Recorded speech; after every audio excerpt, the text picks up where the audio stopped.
Good afternoon. I'm Anthony Nedwicki, President and Dean of the Mitchell-Hamline School of Law. On behalf of the Board of Trustees, faculty, and staff of Mitchell-Hamline, I welcome you to the graduation ceremonies for the class of January 2021. We wish we could all be here in person, but since that's not possible, I'm glad you're here joining us virtually. I want to start this afternoon with a land acknowledgement offered by Professor Angelique Eaglewoman. Congratulations on your graduation. I am Professor Angelique Eaglewoman. I'm Assistant Wapton Dakota, a professor of law and the co-director of the Native American Law and Sovereignty Institute here at Mitchell-Hamline School of Law. On behalf of the Native American Law Student Association, I'm providing the land acknowledgement for the Mitchell-Hamline School of Law. We acknowledge that we are in the indigenous homelands of the Dakota Oyate, also known as the Sioux Nation. The Dakota Oyate is comprised of the Sisseton, Wahpeton, Wakpekute, and Medi-Wakatan peoples. 4 federally recognized Dakota tribal nations remain in this area: the Lower Sioux Indian Community, Prairie Island Indian Community, Shakopee Medi-Wakatan Sioux Community, and the Upper Sioux Indian Community. This region is also shared territory with the Anishinaabe, also known as the Ojibwe or Chippewa.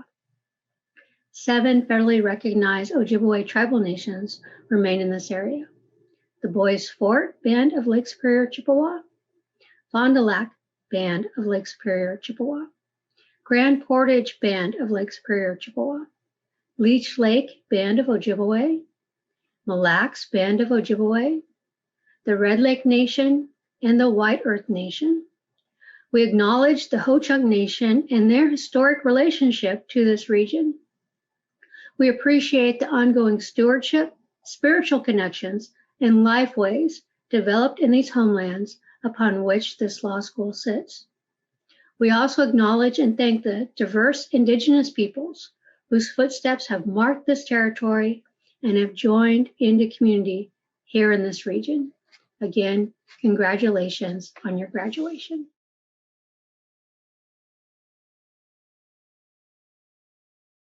In my years as a law school professor and law school administrator, I've seen some remarkable people go through the life-changing process of attending law school. I know how hard you worked and how much you've sacrificed to be here today. So it is with great respect that I congratulate all of you on having earned your Juris Doctor degree. Today, we celebrate your success and we share pride in your accomplishments. We welcome you also to the ranks of our alumni, which is more than 20,000 strong. And we note your courageous commitment to advancing the rule of law and justice for all. We are blessed at Mitchell-Hamline to attract a collection of highly motivated students at various ages and stages of professional life and from various parts of the country. Our 89 graduates today range in age from 22 to one who is celebrating the 65th birthday today. They come to us from 25 states, Guam, and the military base in Germany. One of today's graduates is a member of the Cherokee Nation who came to law school after serving 25 years in law enforcement. Two of our grads became parents while in law school, and another has been a sports executive in both the National Basketball Association and the National Football League. And one has signed on with a record label to pursue country music, both as a singer and songwriter. We are grateful for the path that led all of you to us, and we wish you joy and good fortune on the road ahead. Later in the ceremony, you'll see noted on each graduate slide the academic honors, subject matter specialties, and activities associated with each one of these graduates. You will also see multiple hours of public service or pro bono client representation by many of our graduates, which reflects the historic mission of this law school to make the law just and accessible to everyone. Graduates, I congratulate you for your accomplishments, and I know that none of you have achieved these things alone. You have been supported by faculty and staff of this wonderful law school, whose hard work and guidance have been so important in helping you reach this milestone. And the patience, sacrifice, and support of your family and friends has been crucial as well. They are equally proud of and share in your achievement today. It is now my pleasure to introduce you to the January 2021 student speaker, one of our most academically outstanding graduates, Gregory Cunningham. Greg is from Kenosha, Wisconsin. He is husband to Amber and father of two kids ages 7 and 5. He has worked in various capacities within the law department at the global headquarters of S.C. Johnson, maker of many household brand names. Most recently, he has served as senior paralegal responsible for supporting employment and business immigration activities at the company. During his time at Mitchell Hamline, Greg was a writer and primary editor for the school's Journal of Public Policy and Practice. He's a founding director of Kenosha's Habitat for Humanity affiliate and a frequent volunteer at his kids' school and with other community organizations. He hopes to work in business law after graduating. So please welcome Gregory Cunningham as our student speaker. Thank you, Dean Nowicki, and thank you to all of you for tuning in today. We are gathered here by the miracle of silicon chips and busy electrons. In fact, many of us, myself included, were only able to come to law school in the first place owing to these tools. Mitchell Hamline promised an opportunity not otherwise available to many of us, in the far-flung reaches of our vast country, or tending to demands that would have made these studies otherwise impossible. And today we can celebrate the school delivering on that promise. It's easy enough sitting where we do on this occasion to feel sorry for ourselves. But imagine trying to contend with the past year, or the coming one, without the benefits of streaming video, the world's knowledge in our pockets, and all the rest. Despite our current challenges, it is a glorious time to be alive. It may seem strange then for me to suggest one force against which we must be on guard is the influence of computers and software. In one telling, a resistance to computers is intuitive. Call it the Andreessen refutation. Software eats everything, so better to resist than be devoured. But that frame is only another way of saying we'd rather reject progress in order to protect what we have than to innovate. At the end of his book, Conspiracy, a real-life legal caper I commend to everyone, author Ryan Holiday notes, "In a time when computers are replacing many human functions, it will eventually come to be that audaciousness, vision, courage, creativity, a sense of justice, these will be the only tasks left to us. A computer can't practice secrecy or misdirection. A computer can't feel an urge to remake the world. Only humans can be that crazy." This replacement of functions is coming whether we like it or not, whether or not we try to use laws and regulations to block new entrants into any given domain. Powerful as these tools are, we must guard against the suffusing of their logic to every reach. Many of us will shortly be studying for a bar examination, the memorization of rules, endless if-then contrivances. The logic of computers will probably be no more obvious or central in our new lives than this, at least for a time. But as we settle into new careers or build upon old ones, when so many of those rules and contrivances are long forgotten, we'll still be subject, in ways both direct and subtle, innocent and pernicious, to the programming of others. This is not necessarily a bad thing. Barbarians enter our world regularly, badly in need of programming. We call them children. But bad external programming often overwhelms our proverbial hardware. 3 famous psychological experiments demonstrate the point. Stanley Milgram showed people's willingness to administer electrical shocks to unseen victims at the direction of men in white coats, irrespective of the screams they heard coming from the receiving end. Solomon Asch offered another example, showing people's willingness to conform, telling lies that offend their very senses, when surrounded by others telling the same lie. I live in Kenosha, Wisconsin, and the world descended upon us last summer in what felt like a jamboree of Asch-inspired falsehoods from all sides. The Stanford Prison Experiment demonstrated the extent to which people can distort their own sense of reality to satisfy institutional demands. Lawyers are not impervious to these iniquities, and in fact are often their principal defenders in performing their duties to their clients. This is unavoidable, and its reversal undesirable. But as in all history, the world of the present moment demands service, and not one limited to an optimized pursuit of interests. A computer will soon be able to run those calculations better than you or me. But rather, the service of good counsel, including the willingness to see bad programming and decline to execute. Audacity, vision, courage, creativity, a sense of justice. We don't need more computers, though we ought to be grateful for what they've allowed us to do and will allow us to do, if men and women resist coming to resemble the tools we've built. Thank you, and congratulations.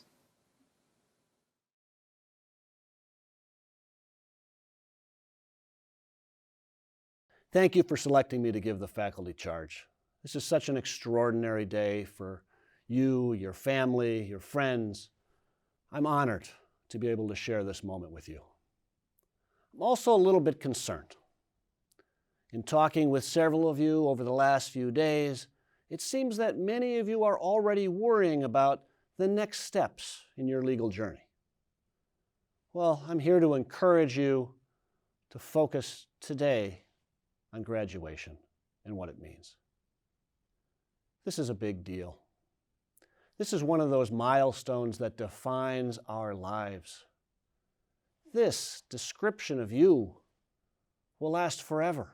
Your grandchildren will know this about you. They and the ones who come after them, they will use this as a model of achievement, an example of what is possible in their own lives. This is a big deal. So, I've got something I'm going to ask of you. And I know you're going to want to resist. You're too cool. It's not your thing. Look, those hang-ups are not for today. Today is not a day for restrictions. So here's what I want you to do. I want you to find some time with just you, just yourself.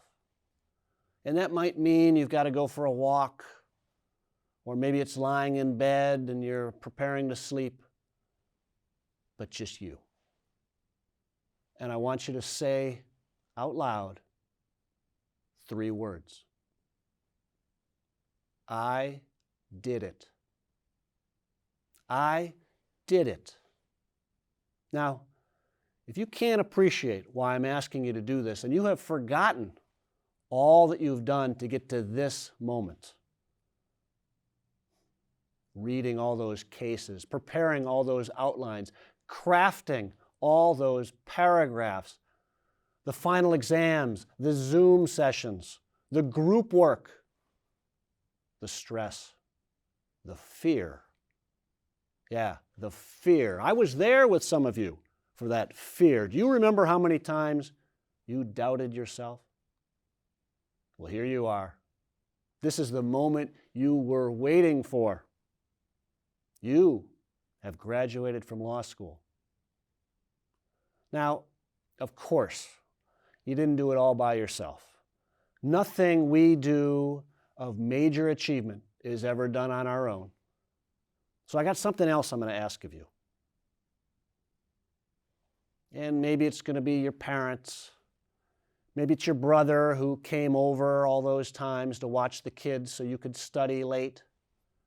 Maybe it's your boss when you asked her if you could have a little time off now and then so you could pursue your dream. She told you to go for it. Or maybe we got to reach back a little further. Maybe it's the piano teacher who years ago taught you the value of doing it over and over and over until you got it right. We're going to remember them today. In fact, I'm asking you to call them all. And when you call them, you tell them these 3 words. I did it. I did it. You're going to need to remember what you've done, what you've achieved, and all those who helped you. There are heavy times ahead. We celebrate today to honor your courage, the courage you showed in deciding to do this in the first place, putting so much at stake,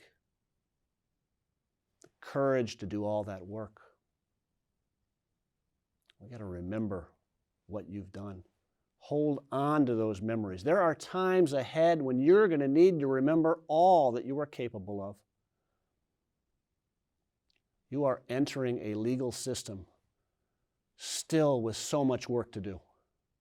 You are joining a profession of legends. Marshall, Ginsburg, Mandela, Gandhi, all lawyers. You see, you are the remarkable alumni of the future. But along the way, you are going to face some heavy times, some tough choices between doing what is comfortable and what is necessary, between safety and pushing for change, between turning away or speaking up. But those choices, they're for tomorrow. For today, we get to focus entirely on what you've already achieved. You have graduated from law school. So find that time with yourself. Make those calls. Congratulations, graduates. You've done it. Can't wait to see what you do next. Thank you.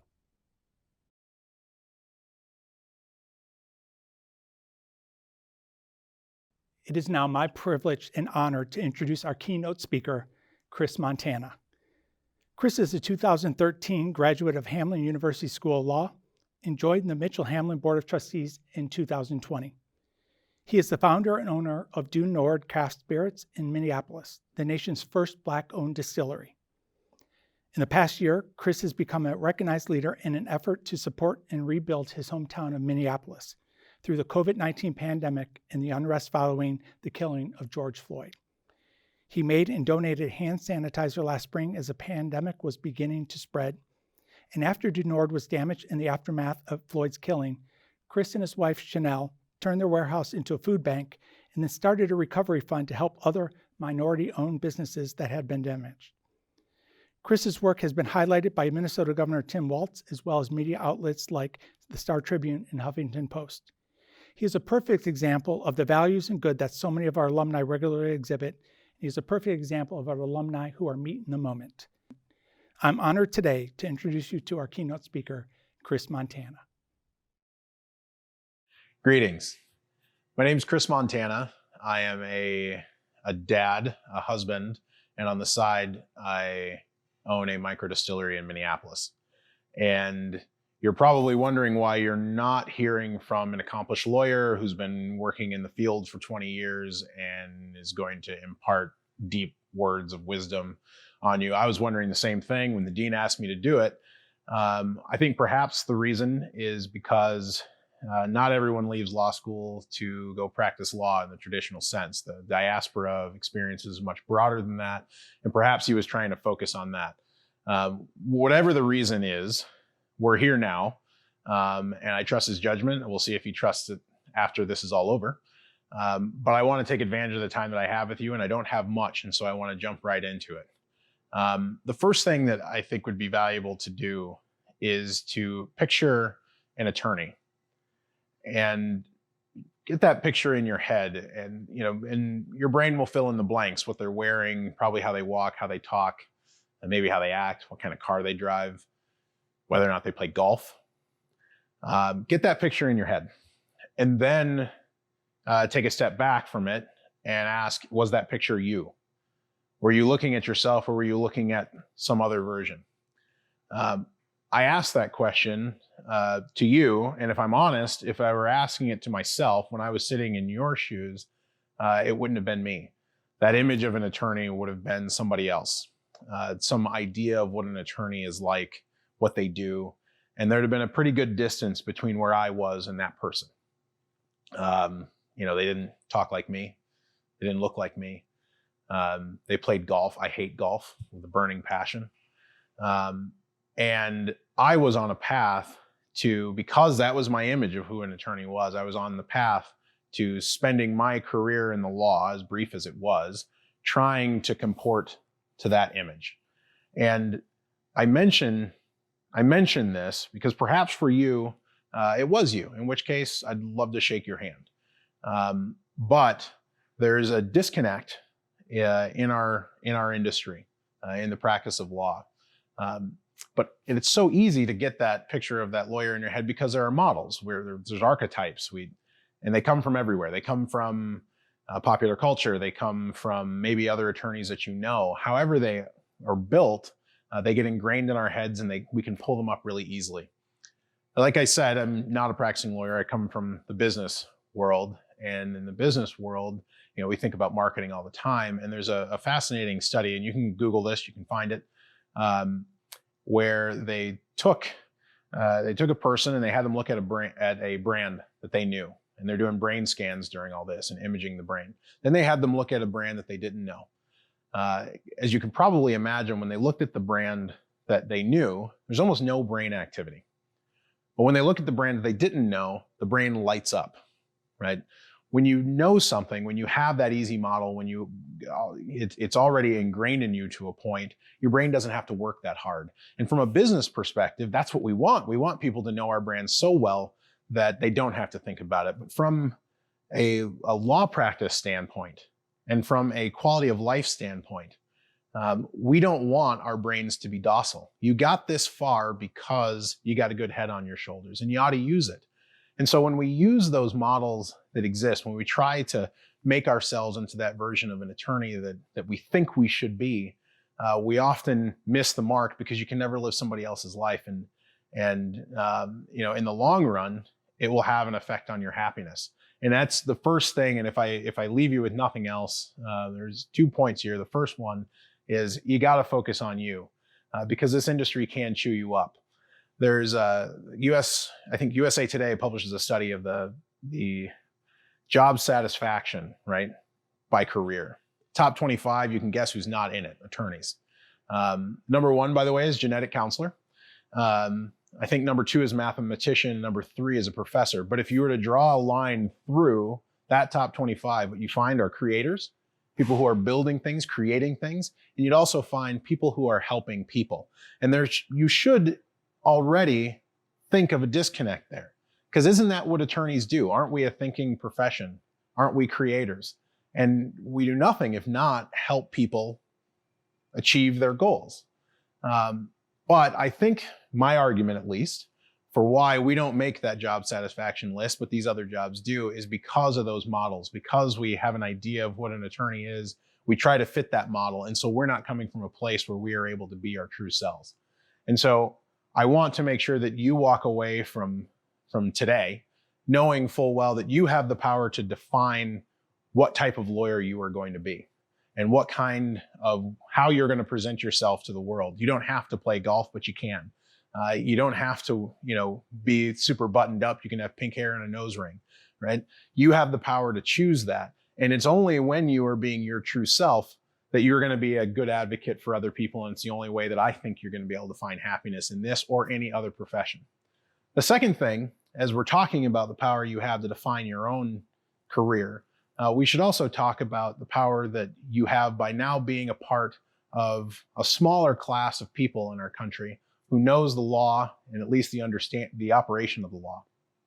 In a nation of laws, if you know the law and you understand how they work, you have power. And as you know, anyone knows, or even Spider-Man knows, to those who have great power, they also have great responsibility. So if you use that just for your own self, to define your own legal career, there's nothing wrong with that. But you also have a duty. And I don't like telling people what to do or what they should do, but here I feel pretty comfortable. And this is an ethos that you will have gotten throughout your entire legal education at Mitchell Hamline, is that you have a duty to use the power that you have to make things better for those who don't have the power that you have, or for the people who are coming in behind you. There's a quote that's often used. It's a King quote: "The arc of the moral universe is long, but it bends towards justice." And it's a good quote. I'm not gonna fault with it. It has staying power. But what's missing from that quote is why. Why does the moral arc of the universe bend? And you almost would think, well, it just does that because that's just the way things are. And I think that's wrong. I think it's BS. I think the only reason why that moral arc bends is because people push on it, and people to push on it have to have the power to push on it. And you are in that group of people who have that power. We're in a time right now where I think that moral arc is wobbling. We have close to home, where I'm standing right now, in my distillery, we're less than 2 miles from the site where a man was killed slowly in broad daylight on video. The man, of course, being George Floyd. We're in the midst of a global pandemic that has laid bare, while itself is difficult to deal with, it's also laid bare a lot of the inequities in our society. And it's our job as attorneys and as people who know the law to work towards a more just and equitable world. And so it's our job to push on that arc. And how you do that is up to you. But whether or not you do it isn't. It is a task that you have to take on if you're going to call yourself an attorney, if you're going to walk, across the virtual stage and accept that degree. And so while I don't want to leave you with doom and gloom and a whole bunch more work that you have to do, you certainly have done a lot to get here. I do want to make sure that you understand that you both have the power to define your own career and the power to help make things better for other people. And I know that if you made it this far, and if you're part of this community of Mitchell Hamline, that you will exemplify both of those things to the best of your abilities. So I want to end there because I've already talked more than I probably should have and gone over time. But I want you to know that it is an absolute honor to be able to address you. You've gone through an awful lot to get here, and you'll forever be known as a class of 2020. And we all know what that year means and the additional hardships that you had to navigate to get to where you are today. So I have the utmost respect for you, and I look forward to being able to work with and alongside you to push a little bit on that moral arc in the years to come. So thank you and congratulations.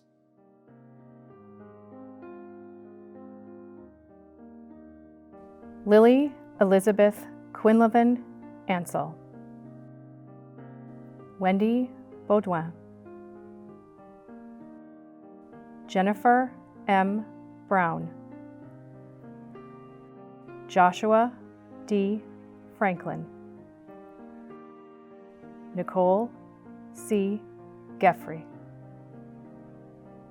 Suzette J. Hill. Melissa Miroslavich. Adriana Orman. Claire Pahacek.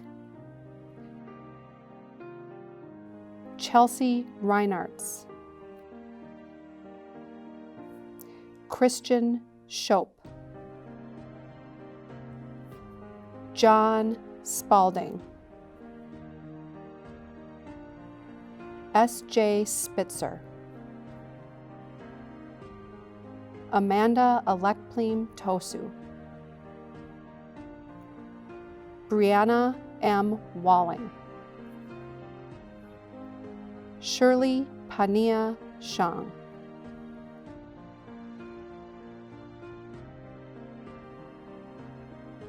Ben Abraham. Braden Alberg. Salima Badruddin, Zara Badruddin, Corinne Bauer,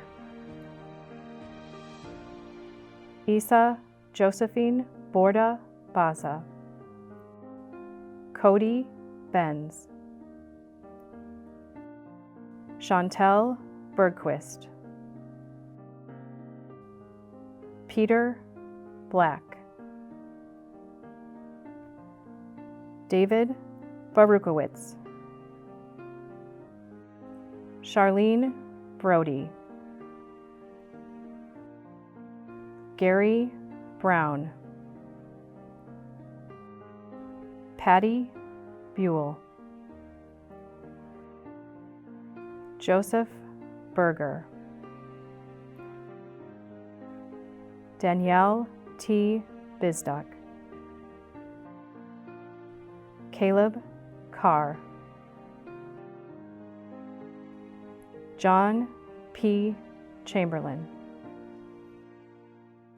Trinity Lauren Charles, Sarah M. Christensen, Jamesetta Couture Collins, Sam Collins, Gretchen Christine Corcoran, Gregory Cunningham, Andrew Dibble, Lori Dockendorf Nudd, Kira Drymalski, Stephanie Egan, Blake Fisher, Joya Gentili, Thomas Gratz, Chakia Guevara,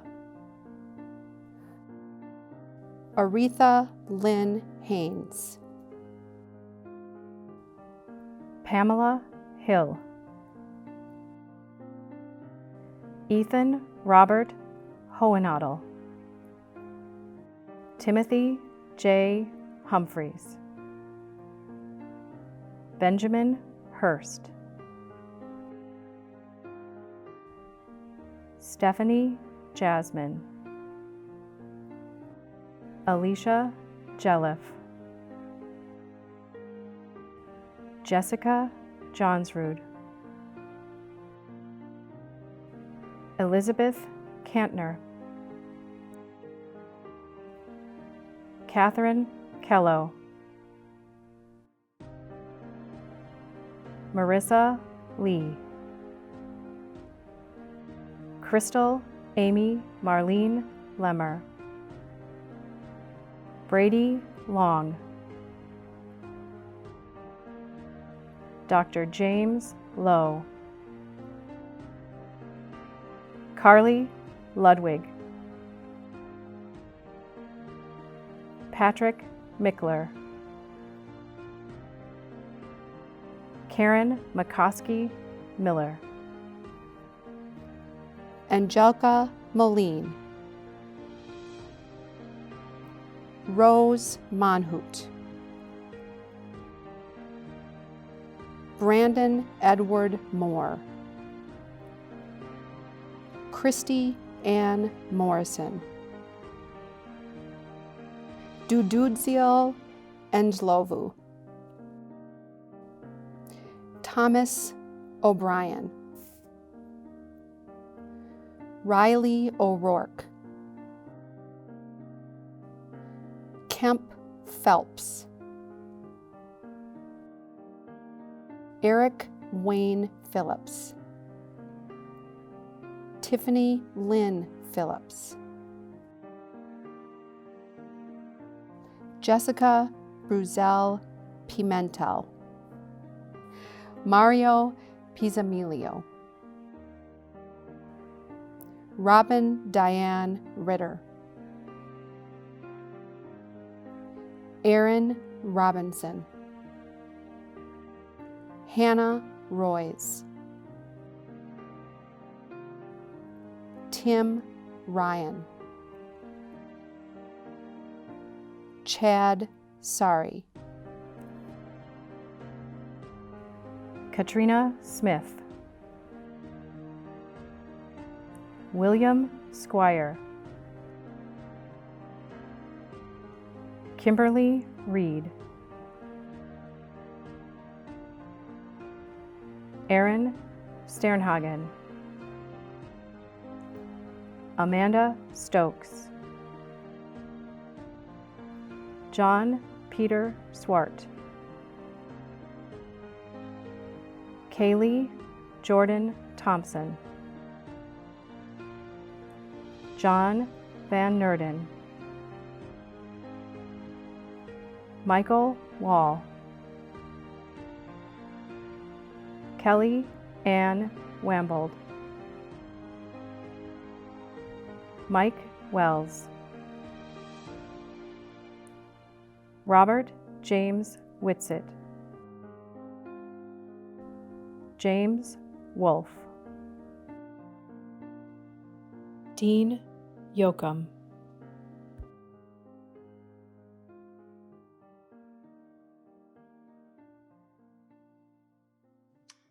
Thank you. I'm Frank Harris, Chair of the Mitchell Hamline Board of Trustees. Graduates, today you join a proud group of alumni, many of whom enjoy distinguished careers. In future years, we will depend on you to keep the traditions of Mitchell Hamline alive. We will look to you to advance the cause of justice and to keep the law school's reputation strong. Each of you is a candidate for the degree of Juris Doctor. Attainment of this degree is not only the culmination of your legal studies. Conferral of the degree will provide you with the opportunity to pursue a noble profession and bestows upon you profound professional responsibilities. By virtue of the authority vested in me by the Board of Trustees of Mitchell Hamline School of Law, I hereby confer upon those who have completed the requirements the degree Juris Doctor, with all the honors, rights, privileges, and responsibilities pertaining thereto. And now, on behalf of the board, I would like to wish each of you continued professional success. Congratulations.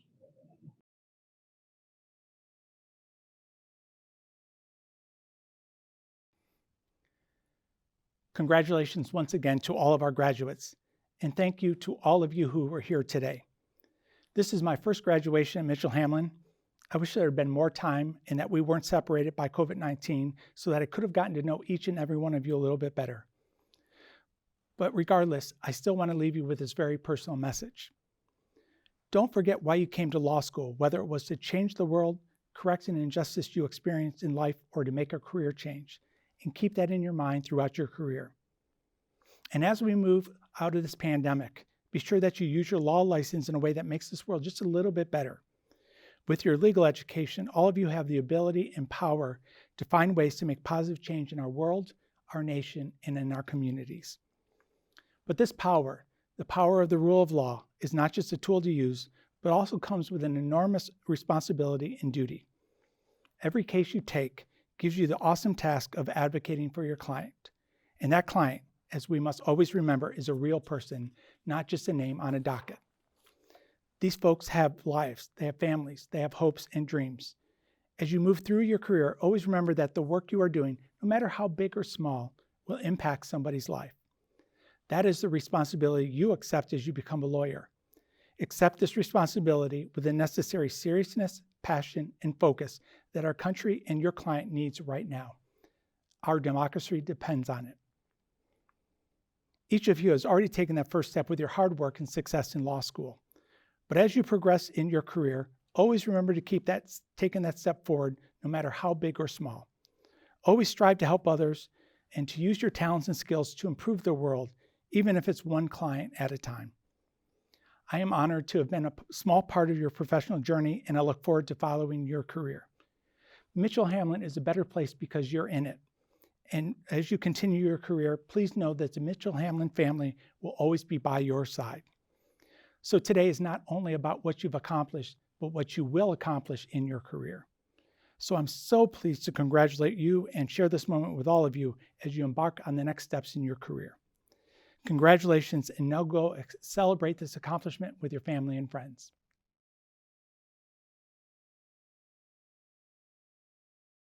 Hi, this is Professor Sandine. I'm the director of the IP Institute at Mitchell Hamline School of Law. On behalf of myself and the IP Institute, I want to congratulate this year's, winter graduates. I wish you great success in the future, and please stay in touch. Hi, everyone. This is Professor Colombo with the Health Law Institute here at Mitchell Hamline School of Law. And even though we can't have all the pomp because of the circumstances, on behalf of all of us with HLI, I want to congratulate you on your accomplishments.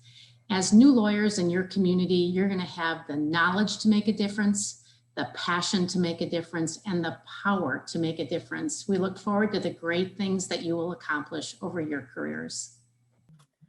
Congratulations, graduates from Mitchell Hamline 2021. What an extraordinary year. What an extraordinary time this has been. I am so proud of all of you. Of course, you know I can't leave you without some final thoughts about how to be the critical lawyer you were all designed and intended to be, how you're going to go out in the world and figure it all out. We're going to be cheering you from the sidelines. But so here's what I'm going to remind you to do. Number one, figure out where in this system you sing. What part of it, what piece of it makes you feel like you? When you find that place, what I call your deep gladness, stick close to it. Be proximate to that. I'm going to talk about Brian Stevenson a little bit here. Be proximate to your deep gladness. Change the narratives that you don't like. Remember, you're in charge of your narrative. Number three, protect your hope. That deep gladness, that comes from a wellspring of hope. Protect that hope. And finally, don't be afraid to be uncomfortable. When you're uncomfortable, when you're in that place where you're itchy and scared, that's where you know you're doing the good stuff. That's where you know you're in the right place. So keep in touch, keep us posted, let us know how we can help you, and we are cheering for every one of you no matter what you do. Congratulations. This is Professor Holcomb, and on behalf of myself, Deb Lang, and Debbie Nelson, the Competitions Department would like to extend a special congratulations to those of you who participated in competitions. Again, our congratulations to the whole class, and please keep in touch as you move forward and do great things with your law degrees. Hi, soon-to-be alumni. This is Raleigh Levine. I'm shouting out to all the fellows as director of the fellows program, and to all the wonderful students I have had the privilege of having in my classes, and those of you I haven't.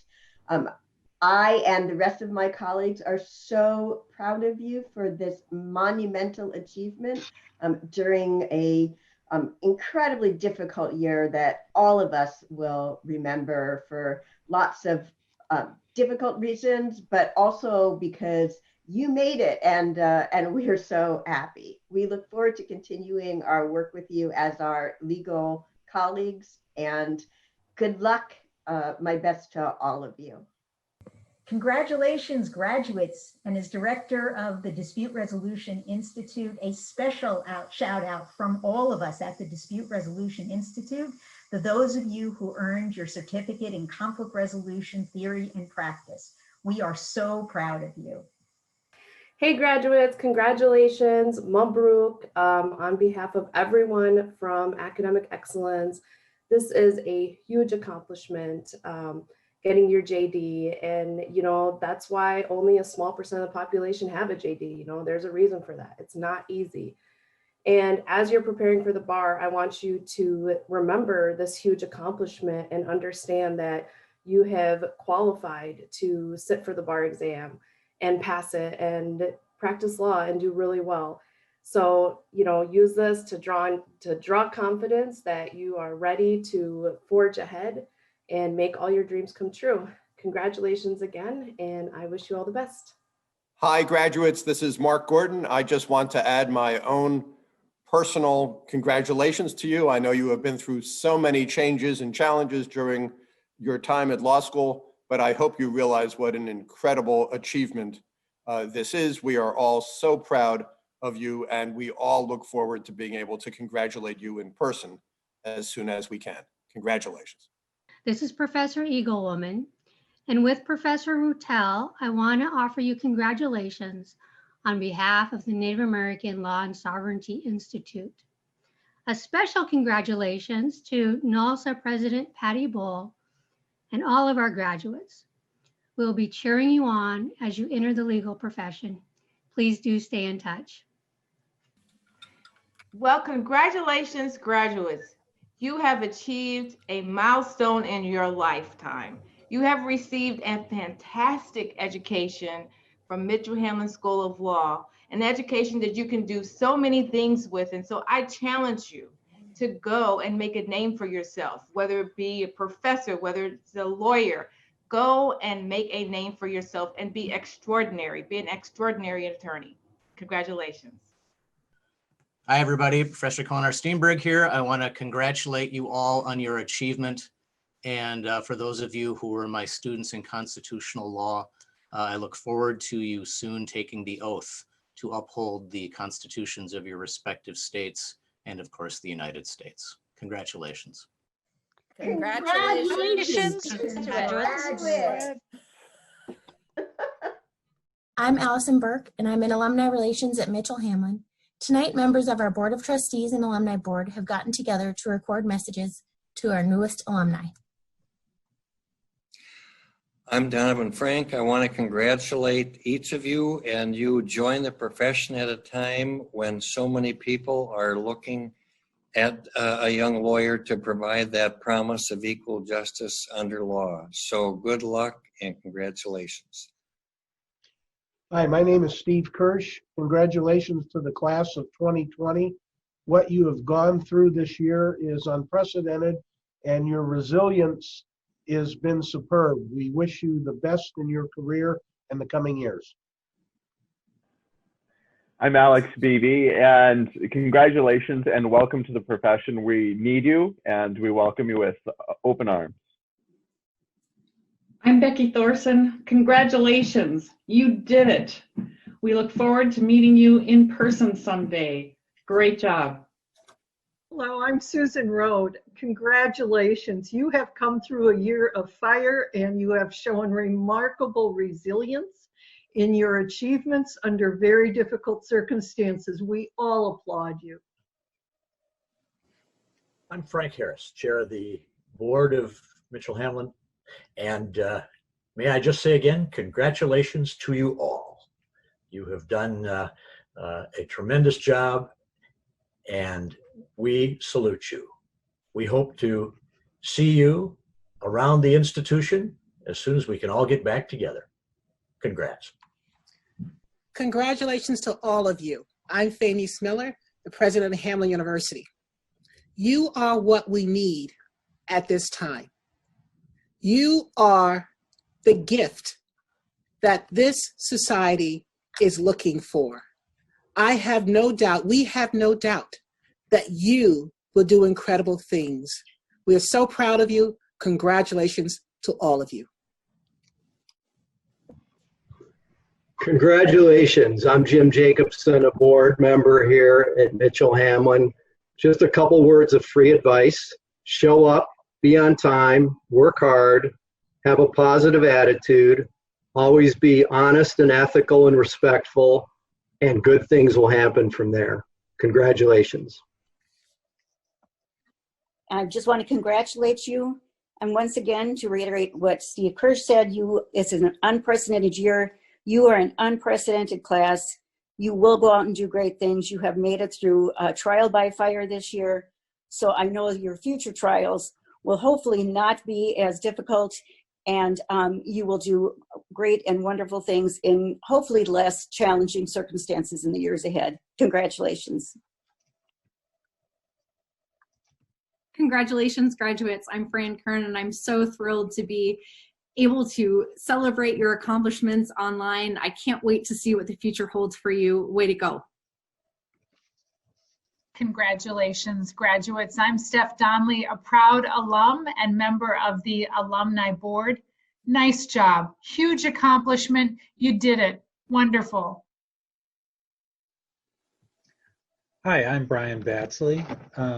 Here to wish you congratulations and well done. You've done so much, and I hope you can take an opportunity to sit back and reflect on all your hard work in this achievement. Should probably also give kudos to those people that have supported you through your study. We're very proud of you, and congratulations. Hi, my name is Chris Montana. I'm a new member to the board, and so happy to be able to congratulate the class of 2020. Law school's hard in any year, certainly very hard in this one. So congratulations on making it through. Well done. Hi, I'm Chris Chalstrom, a 91 grad. We're so excited for your future. And remember, you made it through this COVID year. You can make it anywhere. Congratulations. Welcome, new alumni. This is Nicole James Gilchrist, Vice Chair of the Board. Congratulations to your family and friends, too, who supported you all along the way. Congratulations to all of our graduates. I'm Landon Ashman, 2009 grad. We're happy to welcome you to the Mitchell Hamline alumni community. Please remember, this is a welcoming community, and please reach out to us and continue to let us support each other.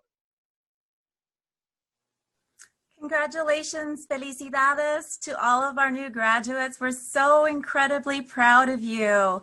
We can't wait to see what you're going to do. I'm Greg Buck, and we welcome you as our newest alumni. I'm Joe Roach, and congratulations, and let's get out there and have some fun.